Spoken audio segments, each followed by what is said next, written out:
Алланың Рамазанда беретін сыйлықтары бар дейді. Ал соның ең біріншісі дейді, ораза ұстаушының аузынан шыққан жағымсыз иіс Алланың құзырында әкірден де құрметті болады дейді. Ораза ұстаушының аузынан жағымсыз шықпай ма? Оны біреулер құртамыз деп сағыз шайнап жүр дейді. Болмайды сағыз шайнап оразада. Алла сіздің аузыңыздан сол иістің шыққанын күтіп жатыр сіздер. Неге?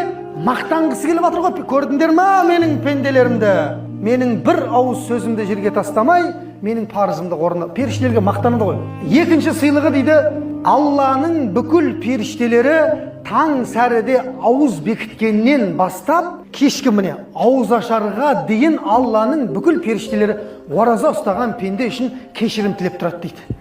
Алла мына пендең аузын бекітті, кешір. Алла мына пендеңді кешір. Алла бүкіл Алланың періштелері сіз үшін кешірім сұрап жатыр. Енді Алла кешірмей не істейді дейді ғой кешкі. Әр күн сайын Алла пендесін не істейді?